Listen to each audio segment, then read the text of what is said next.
Hi everyone, this is Vikas, your wisdom coach, coming to you with another dose of wisdom to keep you steady and stable and smiling through these stormy times.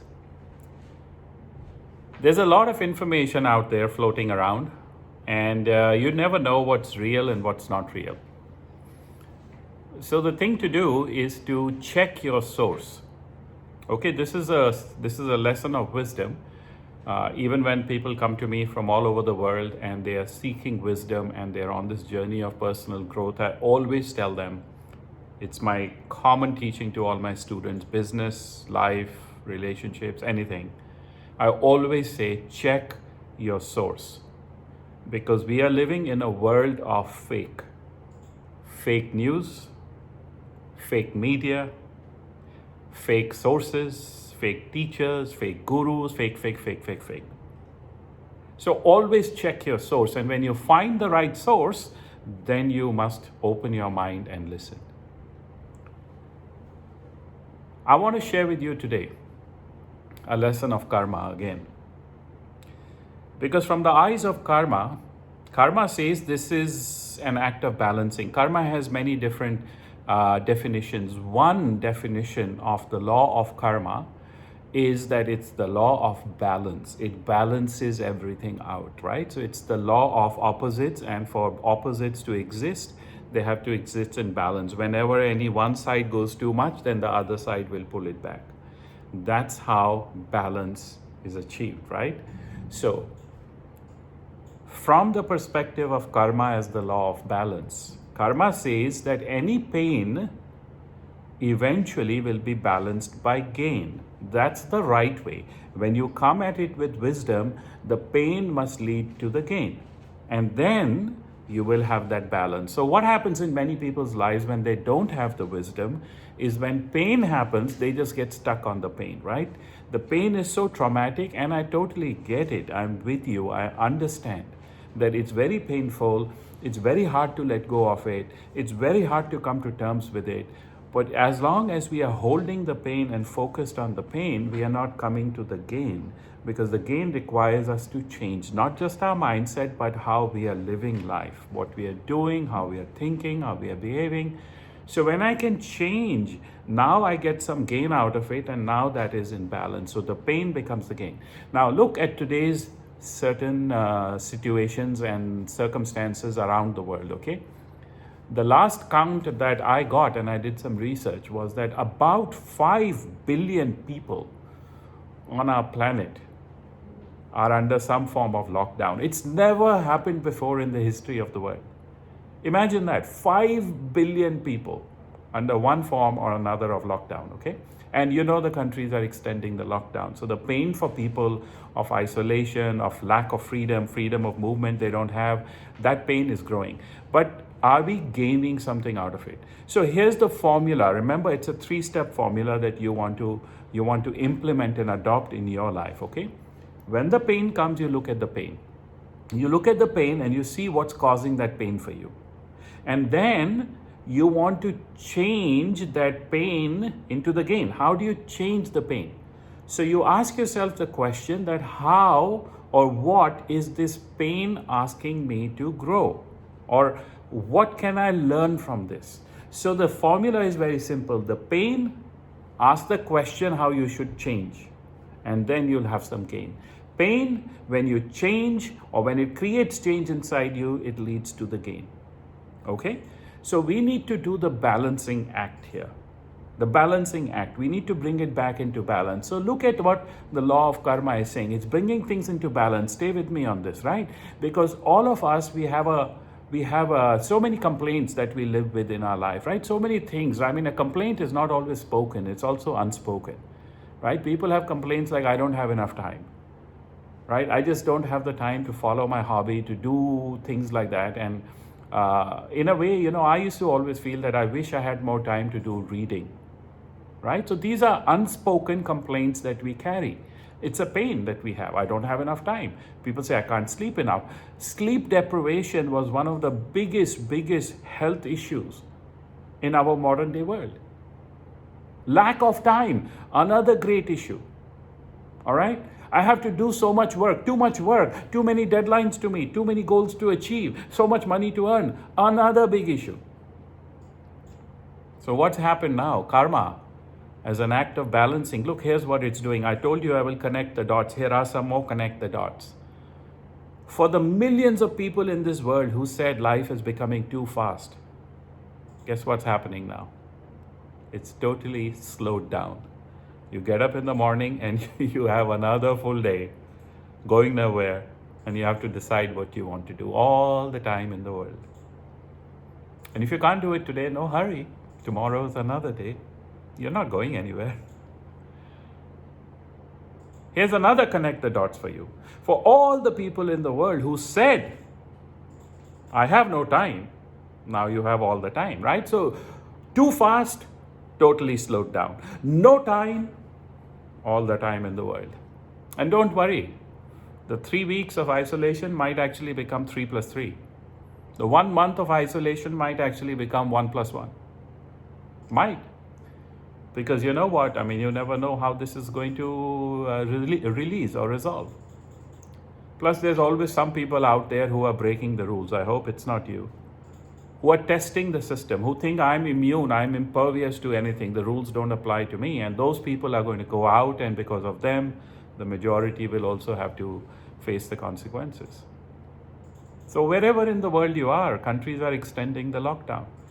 So life is too fast. Well, it's slowed down now by force. I got no time, got a lot of time now. Here's the third one.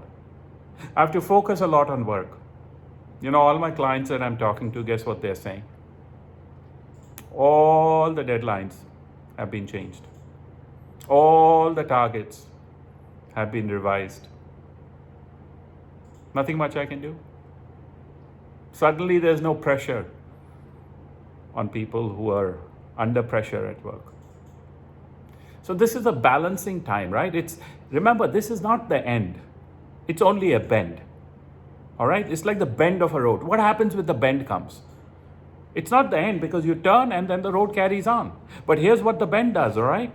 The bend changes your direction.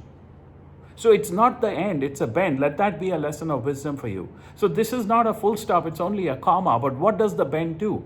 The bend changes your direction. So you have to change direction for our future life, right? I mean, I hear so much about, I just want life to be normal.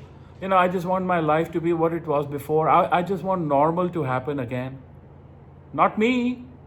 I don't want normal to happen, because the normal wasn't working.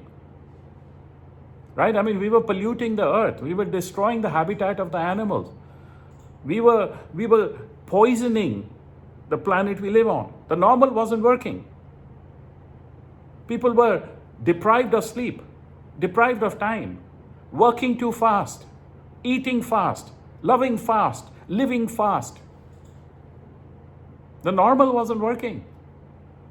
That's why the levels of health problems, right? Stress, anxiety, disease, mental depression, mental health issues was peaking. You think that's working? You think that's the normal we want to live in?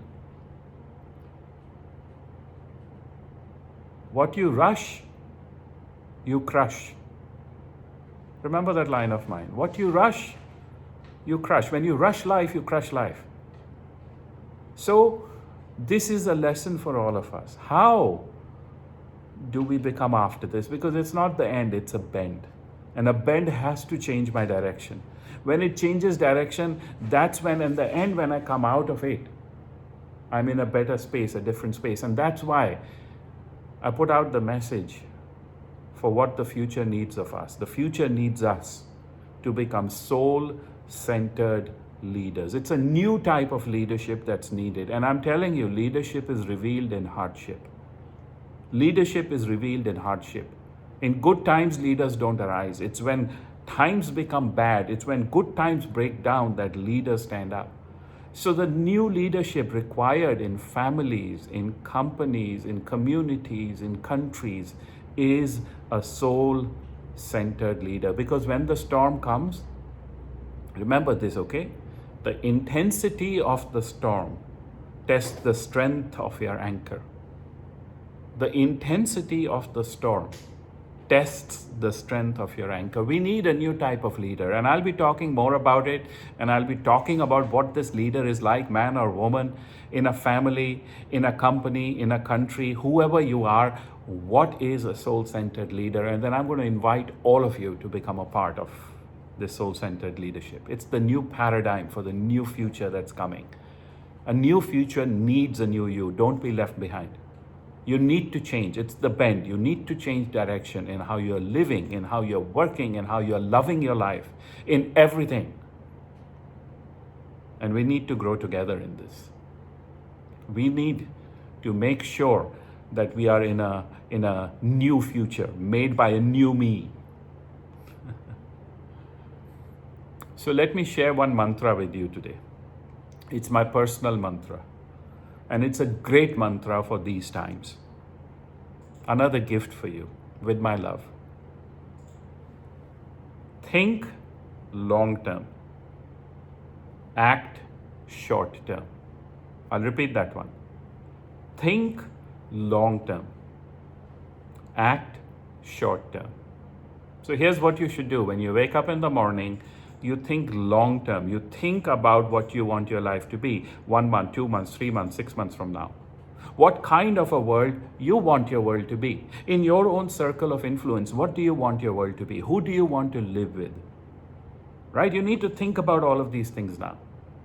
Because the people in your life should be people who make you grow, not make you slow. Remember, your relationships can make you grow or they can make you slow. Which one is it? So think long term about your life, about your relationships, about your business, about the future world you want to create. But then act short term, which means you must focus on today and you must take some action for that today. Wherever you are, in your own home, on your phone, on your computer, in your notebook. I have been writing so much in these last 1 week since our lockdown started. I have been writing so much. I filled up 2 notebooks because I'm putting down the entire blueprint on how to be a soul-centered leader. It's something that's been happening in my mind space, in my contemplation, in my meditation, in my connection with Source for the last 20 years. And I'm creating a whole new model of leadership. And every mother and every father and every individual in the family, in the community, in the country is going to be asked to become a soul-centered leader. So think long-term, act short-term. It's a formula for success, it's a formula for happiness, it's a formula for sustainability. It's a formula for fulfillment, and it's a formula for exponential results, which is what meditation and wisdom bring you to. Because what is wisdom? Wisdom is producing maximum results with minimum effort and having fun while doing it. Okay? So the new normal has to be something new, not the old you. Can't be the old system. The old system wasn't working. So before I close off today, I want to remind you, of course, think long term, act short term. But then finally remember, wisdom is the stabilizer of life. Make wisdom your foundation and let's build our future on it. Because wisdom always wins. Write to me, let me know what you're enjoying, what you're getting away. And are you ready to be a soul-centered leader? I'll see you soon. This is Vikas, sending love. Bye now.